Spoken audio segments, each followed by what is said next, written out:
Streamers, have you ever been live and there was that one viewer who was in chat cutting up? Like that one dude who shows up at your party uninvited and starts flirting with every girl he sees? Hold my drink, I got this. Welcome back to my channel, everyone. My name is Glitch Baby, and today we're going to be talking about viewer etiquette. What is viewer etiquette? I'll put it like this. Streamer etiquette is geared more towards operations. Viewer etiquette is geared more towards rules and common sense. So let's jump in.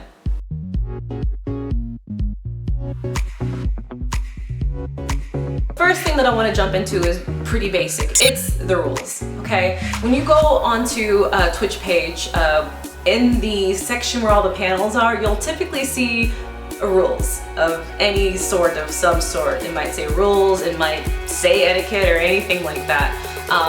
But essentially every Twitch streamer has a set of rules that they ask that anyone who wants to become a part of their community needs to follow. What are the purpose of rules? Well, think of it like this. There are boundaries, okay? It's very, very important that the streamers set boundaries so that people who are essentially strangers do not cross them. So it's very important that you follow these rules because essentially you are respecting the streamer's boundaries. Again, streamers are people too. A great benefit to streamer setting rules is also to create an understanding between you and that streamer. It's kind of their way of saying, hey, I don't like when people do this or talk about this. It makes me extremely uncomfortable, so don't do it. It's very simple, and this kind of boils down to common sense. This can include joking, like dark humor, cursing or cursing too much, or if at all, and things of that nature. So you want to make sure that whatever their rules are, you're reading them because those are the streamer's boundaries. And if you respect the streamer, you don't want to cross them. A very, very big rule that I see a lot of streamers have, which is why this is my number 2, because I feel like a lot of people are still doing this, is no trauma dumping. So trauma dumping is when you go into a streamer's chat and they may say, hey, how are you doing? It's nice to see you. I see that you're a first-time viewer, first-time chatter. What's up? How's it going? And the first thing you say is, oh my God, somebody died. Another example is if you were to go into someone's chat and just start typing your woes and just start like being very negative and talking about your emotions, or that someone in your family died or a celebrity died or you want to die, and just talking about all of your problems, unprompted. It was uninvited energy, basically, and that feels violating and very intrusive. Don't trauma dump. If you are feeling down, Twitch is a place where a lot of people go to feel better. So you have to remember that going into anyone's stream is that they might be going through something too. Someone in chat might be going through something, and everyone is there to just have a good time. And it's very, very important that you understand that going into someone else's space does not give you a free invitation to just spill out all of your problems, because that might not be the type of energy that is in chat at that time. This leads me to rule number 3. Oh, that rhymed. Hey. Read the room. If you go into chat and you see that everyone is having a kumbaya moment, sure, you know, maybe tell someone else in chat like, oh, I'm so sorry that happened to you. I can relate to that. That happened to me 2 years ago. I just never forgave myself for that.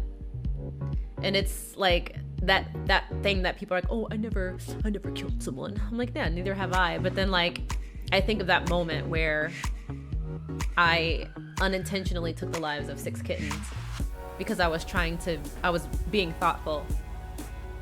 So, yeah. There's a way that you can still talk about your problems if the atmosphere causes for it. So you want to make sure that when you go into chat that, you know, maybe lurk for 5 minutes, see what the vibe is like. If it's something that you want to be a part of, then match that energy.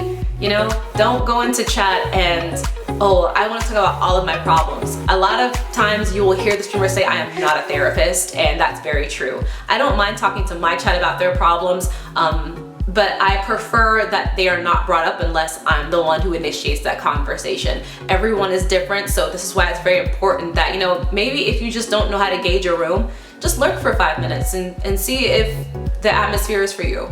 And if not, then maybe you need to find another streamer to hang out with for the day, or maybe you should just log off. And there's nothing wrong with that. I'm just saying that sometimes it's just better to separate yourself until you feel a bit more, moving on. This next one is a doozy because I don't understand why viewers still do this, and this has only happened to me once, but it did not make me happy and it almost ruined my mood. Do not tell the streamer their viewer count. I promise you, no one cares. The streamer does not care. Chat does not care. You should not care. It is no one's business but the streamers, and that's up to them if they want to know what their viewer count is. If anything, if the streamer really cared what their viewer count was, they would make a widget and put it on stream so that them and everyone else can see how many viewers they have. Do not tell them that, or you will be banned. I promise you, if you ever come into my chat, I will absolutely ban you with joy. Analytics are not something that streamers care about while they're streaming, but you know what they do care about? You. So don't share with them that information or anything else for that matter. Come in chat, have a good time, join the raid, and keep it moving. Just I'm sorry, this makes me so angry because I don't understand why viewers still do this or why they feel it is so important to tell a streamer that when no one cares.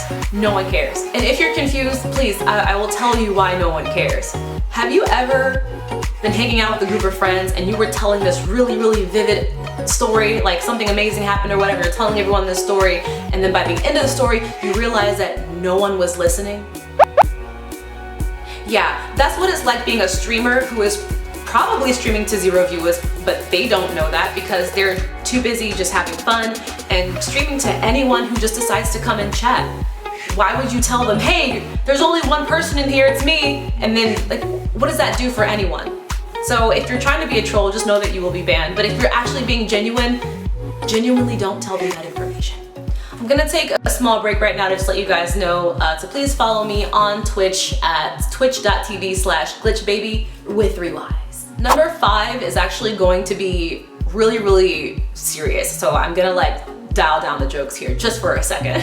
Rule number 5, do not harass the streamer after you've been banned. There are a lot of reasons why a streamer bans a viewer. It could be because they were making their community feel uncomfortable and maybe there were reports of it.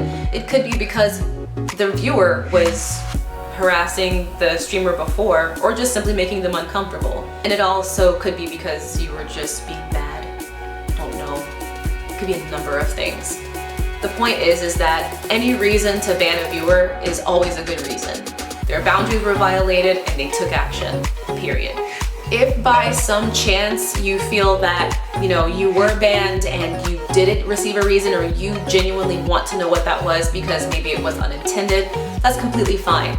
You can put in a request after a duration that is set by the streamer of how long it'll be before you can ask for that request. You can go to the streamer and request for an unban or request for reasoning as to why you were banned, because this gives you the floor to explain what happened. And maybe the streamer will unban you after you've explained yourself, and just stated to them that I did not know or I was unaware. But please be advised that saying you didn't know when that rule is in their rules is probably not going to get you unbanned, because those rules were set there for a reason, and this goes back to rule number 1 and 2. I will also share with you that there are 3 kinds of ways that you can get banned.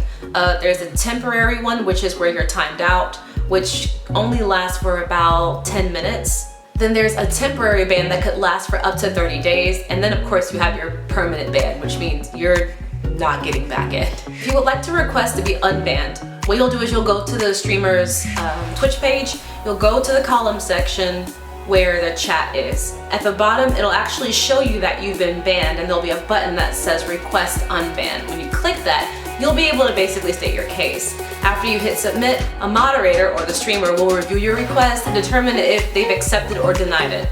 And whatever happens, happens. Good luck. Oh my god, this last one is just, I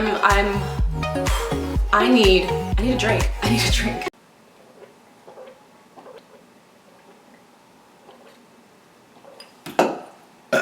Relax guys, it's juice. Number 6 is do not dox. I feel like I shouldn't have to say this, but I'm saying it anyway.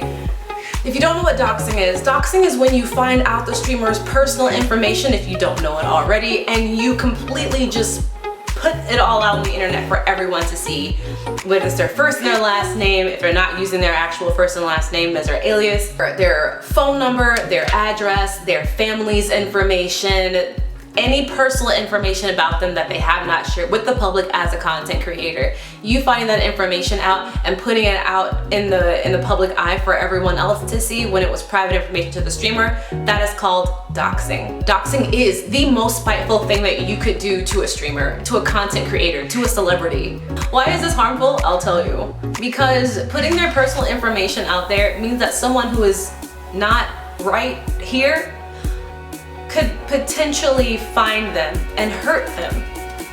You wouldn't put your phone number and your email and your home address out on the internet for everyone to see and share, because they could send harmful things to you if not send themselves. I feel like I don't need to explain this. I feel like I'm diving too deep into this. Aside from it just turning into something that could end very badly, this is also a violation of that streamer's personal information. And granted, this goes beyond a streamer. This can be a YouTuber or a social media influencer of any kind. But of course, we're talking about like streamer viewer etiquette, so we're kind of just gonna keep it in that realm. But just know that like doxing is a terrible thing to do to anyone who has a platform where a lot of people know who they are, follow them on social media, and are admirers of them. I want everyone who is a viewer / chatter to go into a stream and have fun, make friends, and make many memorable memories. But in order to do that, you guys need to follow these steps so that you can actually be a part of a community that wants to function as best as possible.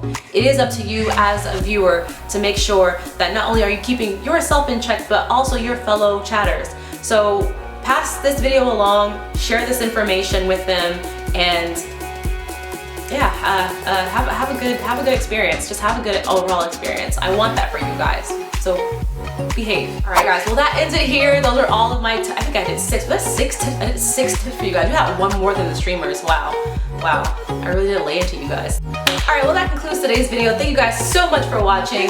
Please don't forget to like this video, subscribe to the channel, and I will see you all next time. Nug it out.